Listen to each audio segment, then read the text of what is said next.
Yo, still bills, what's the deal, man? Listen, man, I've been off work since 2, and I did some dumb shit and put diesel in a truck. I drive a box truck for work, and those trucks take diesel. They take diesel. But the truck I had, we got robbed. Our truck got robbed. Someone stole our truck from work, and they gave us a little 16-footer or whatever, 19-footer, whatever the fuck it is, man. But it didn't take diesel.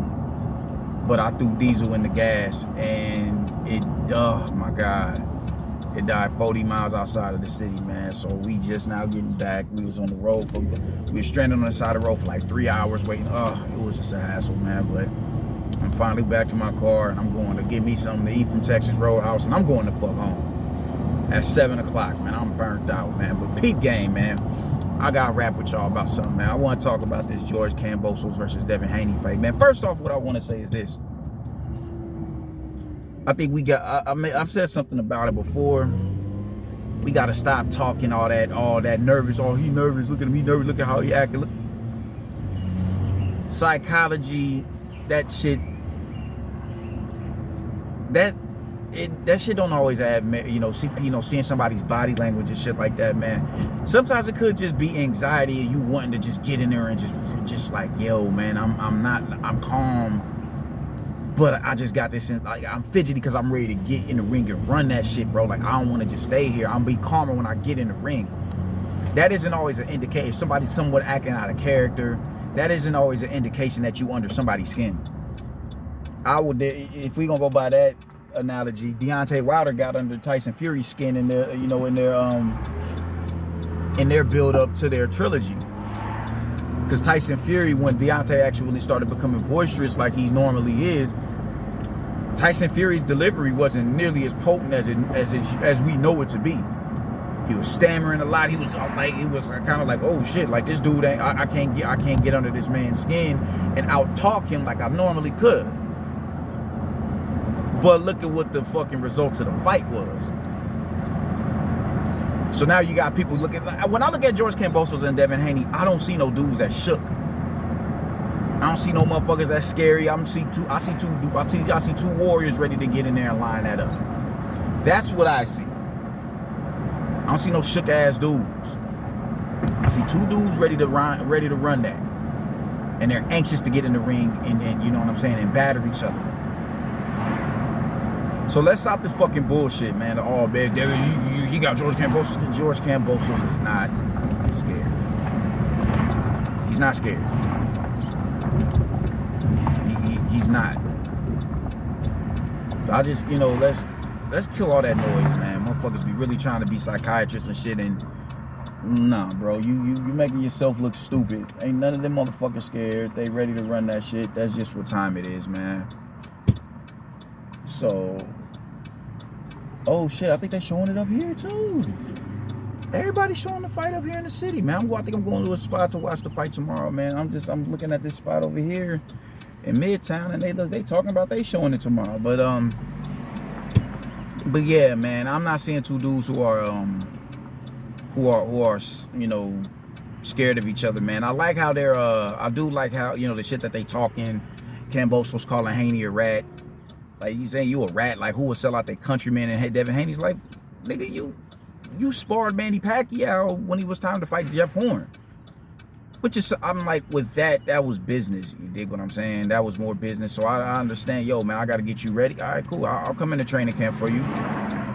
You gonna pay me? You dig? Cool. I'll definitely do that. Ain't nobody about to turn that down. Ain't nobody about to turn down no sparring opportunities with Manny Pacquiao to begin with. No, you don't think it, like, no. Manny Pacquiao is Filipino, man. You know how many motherfuckers shit, man. Sean Porter went in there and it sparred Tim Bradley to help him, to help prep him for fucking a multitude of fighters that that he was getting ready for that were American born.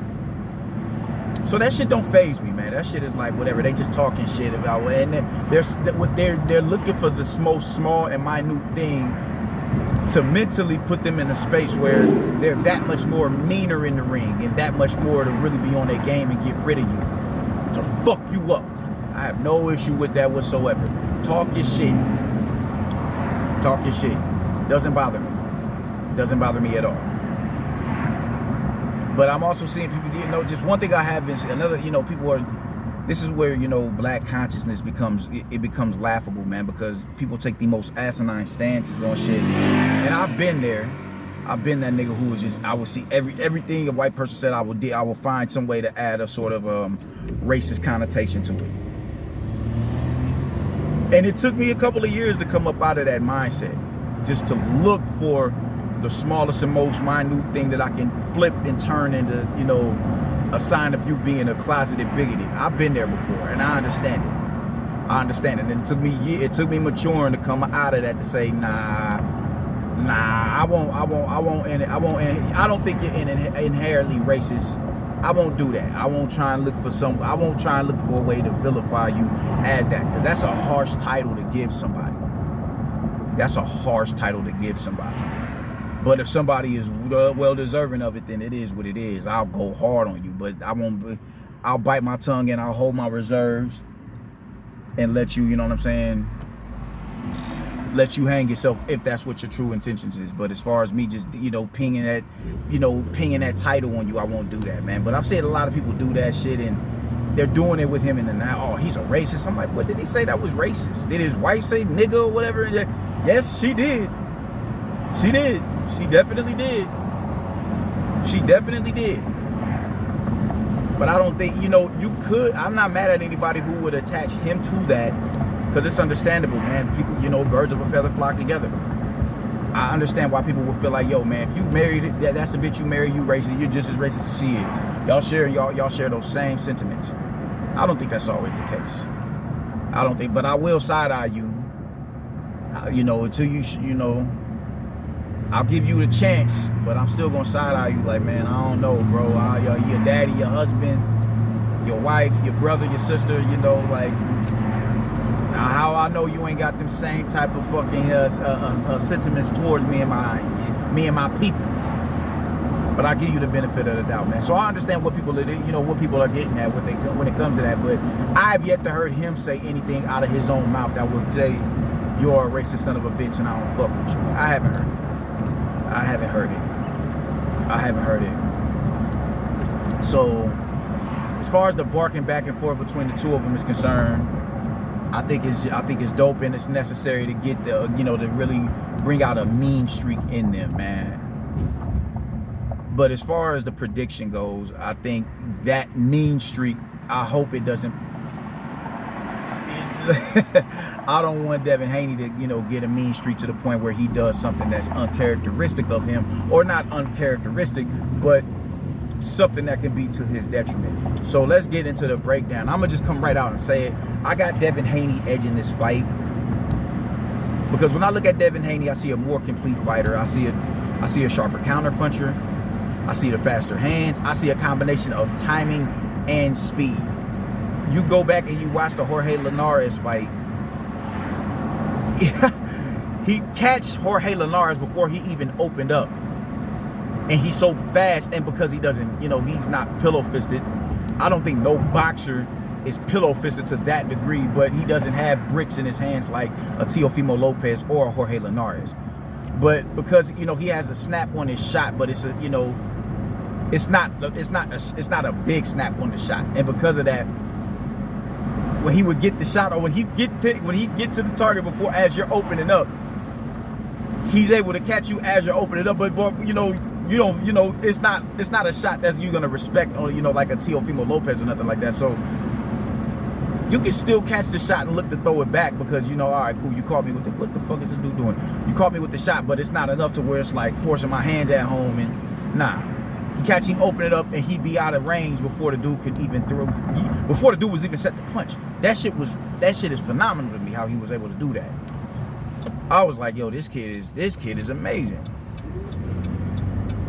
Kid is amazing, man. So that's what I see when I look at Devin Haney. I see somebody with, better feet. I see somebody with better defense. I see somebody with sharper counterpunching. I see all of that. And the thing is, George Kambosos possess all of those intangibles as well. I just think Devin Haney is a bit better with it. I think I just think he's the sharper fighter. I think he's the sharper fighter out of the two. I think he has, he's just a more complete fighter. They're both complete fighters. I just think Devin Haney is a level above, I won't say a complete level. I will know what level one or the other is above the other after the fight is said and done, but I just think Devin Haney is a bit sharper with all the capabilities that they have. Because I think they have these same capabilities Devin Haney is just sharper with. But George Kambosos to me is the more durable fighter. And I think that's going to play a real big role in this fight. Teofimo Lopez, I don't think anybody will argue is the biggest puncher in the division. I don't think you can argue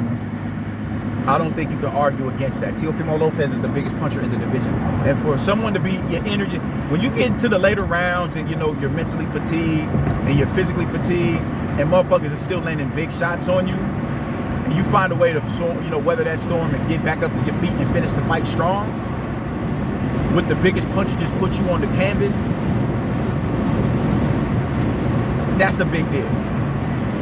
That's a big deal, and that speaks to his level of durability. And I think that's going to be a pivotal role in this fight. Devin Haney, as good as he is defensively, he has defensive lapses because he's a dude who wants to be known and respected for his power. He's asking niggas at the end of the fight, oh man, how was the power? How was the power? How was the power? Like, did you feel my power? To me, that shows somebody who wants to be respected for his power. And to prove that power, you're willing to put yourself in the middle of the lion's den and in harm's way when you don't have to do that. And he doesn't have to do that. Not every boxer is going to be a big puncher, and that's cool. Muhammad Ali is regarded as the GOAT. He wasn't no big puncher like that. He wasn't no big. He got you up out of there from his volume and walking you into punches and taunting you. Not one punch knockout power. That's not Ali's game. So there's nothing wrong with not having the biggest punch. There's nothing wrong with that. There's nothing wrong with that at all. But because he wants to be respected for his punching power, it puts him in a position where he can of vulnerability. Now you think about it. Jorge Linares, when they fought, everybody can agree that was pretty much a pass to this shot Jorge Linares. And Jorge Linares was still able to see through that man's defenses and land something that significant on him. Same with Jojo Diaz. And Jojo Diaz is 3 inches shorter than him. So now you're in front of a dude who's coming fresh off of his last fight. After Teofimo Lopez beat Lomachenko, he became the top dog in the division. So I'm riding that momentum. My confidence is at an all-time high. And I got dropped by this dude and got back up and continued to outbox him to finish the fight strong. You think I'm about to sit here and waver away from what it is that you got to offer just because you got it? No. Fuck no. Fuck no. No, I'm going to get past those defenses. And he has the skill to eventually catch him. He has the skill to time him. He has the skill to put punches where they need to go. He has the skill to do that. Niggas is just talking like Haney is about to go in here and waltz through this dude. Not how I see it. Not how I see it. George Kambosos is a skilled fighter. George Kambosos is a skilled fighter. And to speak to their KO ratio, everybody is talking about their KO ratio. Devin Haney has 10. Devin Haney has 7 more fights than him. He was 27 fights, 15 KOs. George Kambosos has 20 fights and 10 KOs. Y'all really just not gonna take that into consideration? That Devin Haney has more fights than him, bro. Like, come on, man. Like, we gotta stop with this shit. We gotta stop with this shit. If George Kambosos had 25 fights, or even 24 fights, and 10 knockouts, all right, cool. You'd have an argument. But 10 knockouts and 20 fights, a 50% KO ratio, dropped Teofimo Lopez for the first time in his career.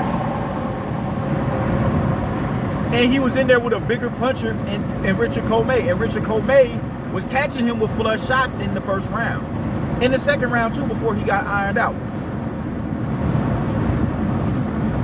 I'm not about to sit here and let nobody run that game on me. George Kambosos has the bigger hands from that, the bigger punch between him and Devin Haney. I'm not arguing that with anybody. I'm not arguing that with anybody. And that is what is going to, that's what has it as a 50-50 fight with me. Because of those lapses in defense that, defense and in judgment. Because a lot of, Devin Haney chose to fight like that with Jorge Linares. I think with a younger and fresher fighter in Jojo Diaz, he was able to force Devin Haney to the rope and uncomfortably put him there and force him to fight. So it's lapses in defense and lapses in judgment. And George Kambosos is going to be there to capitalize on both. If he has a lapse in judgment, he's going to be able to capitalize there on that. If he has a lapse in defense, he's going to be there to capitalize on that. George Kambosos is a skilled fighter. He's a skilled fighter. And because of those defensive lapses and Devin Haney, that is what's making this such a compelling fight. I think Devin Haney is going to, George Kambosos, it's going to take George Kambosos about 5 rounds to figure Devin Haney out. It's going to take him about 5 rounds to figure him out, get his patterns down, really get a gauge of his power. You dig? Let him get comfortable and set up in his way, put a little bit of pressure on him so he let a big shot go so I can really see how big of a puncher, how big of the punch it is that he's delivering. It's gonna take him about 4 or 5 rounds to get all that shit down. He's gonna be downloading that information. And I think he'll start to get it in the 6th round, but Devin Haney will be in a groove by then. He'll be in a groove. But that will fuck around and be a tight and competitive round. By the time the 7th round comes around, you're gonna see George Kambosos begin to impose his will. And I'm not gonna front. I see Devin Haney getting dropped in this fight. I honestly do. I don't think Devin Haney's gonna be able to stay away from George Kambosos from round 1 to 12. I don't think he's gonna be able to do it. I don't think he's gonna be able to do it. And I think also with George Kambosos fighting a champion, taking 3 belts from a champion, and Devin Haney not yet being in the ring with a sitting world champion, that's going to play a factor as well. Teofimo Lopez was a sitting world champion, unified world champion when George Kambosos fought him. And y'all can say whatever the fuck it is y'all want to say about Teofimo. He was sick, he was fucked up going into that fight. He had a lot of shit going on in his personal life. He had shit going on in his personal life with not Teofimo Lopez, but Vasily Lomachenko as well. He was crying in the promotion of that fight. He was crying and he was really emotional. That didn't stop him from winning the fight. So I don't necessarily want to hear, oh, he was fucked up when he went in there and fought with George Kambosos. No, he didn't implement a game plan and he got punished for it. That's on him. But even when you go in there void of a game plan, your skill and your boxing IQ should be enough to get you over the hump when you're in there with somebody who's lesser than you are. I think George Kambosos proved not to be lesser than Teofimo Lopez. And he was able to win. And that's just what it is. And because of that, I think that pedigree is going to carry over into this fight. All the shit that he was able to see with Teofimo Lopez, that's going to pay dividends in this fight. And for that, I think it's a 50-50 fight. I think it's a 50-50 fight. But I do have Devin Haney edging it out. But I do see him getting dropped in this fight as well. If Jorge Linares, if Pastor Jorge Linares was able to put that brick on you and usher you to the corner, you got to think how disrespectful that is. He put a gruesome right hand on him and weeble wobble him, and he ushered him into the corner. Wow, disrespectful. Wow, disrespectful. Jojo Diaz is able to, find his way past your defenses, being that much shorter than you, and hurt you late in the fight. I have no doubt in my mind that George Kambosos is going to be able to do the same thing. And worse. Because he has the height to, and he has the youth to do it. He has the, he has the generous genetic dimensions to be able to do it. And he has the youth to do it. Y'all ain't but 5 years apart, and y'all are both in y'all 20s. George Kambosos is possibly coming up on his prime. I see him dropping Devin Haney. I do. I see him dropping Devin Haney. And I see him winning possibly the last 4 rounds or so. But Devin Haney will have piled up enough rounds in the bank early on in the fight that he should be able to squeak out with the victory. I don't see a unanimous. I can see it a draw. I can definitely see that. But I can't see an outcome. No, I can see an outcome where George Kambosos wins. I can see that. I can see that. I can see it. Not just because they're in Australia, but I think it's going to be some competitive rounds. But it's still, Devin Haney will have George Kambosos figured out a bit earlier than George Kambosos will have him figured out. But in the process of him figuring it out, I think it'll be competitive rounds that somebody can say that's a swing round, and I'd understand why they give it to George Kambosos.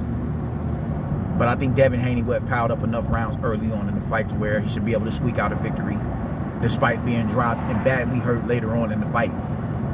Because I see that happening. I see that happening. I see that happening. I was listening to Boxing Wave, and he was saying he doesn't see how people think that Devin Haney is chinny. They don't understand it. I understand it. I understand it. Yeah, because he also spoke on Jorge Linares being able to drop Lomachenko. That was a champion Jorge Linares, a bit fresher Jorge Linares. 2 and 3 years off of opponent's career, especially if you suffered knockout defeats, it could be detrimental to you in your later, in the later stages of your career. It could be. It definitely could be. But even then, all knockdowns aren't created equal. Lomachenko was able to immediately hop right back up off the canvas when he got put on his pockets. He was immediately able to get back up and stop Linares. He didn't wobble to his corner or none of that shit. He wasn't on spaghetti legs. He wasn't on cloud 9, none of that. He went right to the corner. All right, cool. Devin Haney was not able to recover off of that shot. And that was a Jorge Linares who was a lot more active. As far as his punch output was going, he was a lot faster on his feet. He was just a lot sharper. That was a champion Jorge Linares. Devin Haney got the later stages of Jorge Linares, and he got his bells rang. It ain't the same. But shout out to Boxing Wave, man, because I love his analysis. I've been following him for years since I got into boxing. So, but that's how I'm feeling about it, man. I think Devin Haney is gonna squeak out a victory in this fight. But I can see it going both ways. I can see it being a draw. But I'm gonna go with Devin Haney. I'm gonna go with Devin Haney in this matchup for this fight, and we'll see how it goes. But man, I'm excited about it. I can't wait. I'm gonna go over to the old lounge and watch that shit. It's an event going on out there. I want to be present for that, get around some people and watch the fight and enjoy the festivities, man. But yeah, I'm going with Devin Haney in this fight, man, for a 12-round decision, split decision, grueling decision. And that's how I'm feeling about it, man. Y'all let me know how y'all feeling about it in the comment section, man. I'm out. Deuces.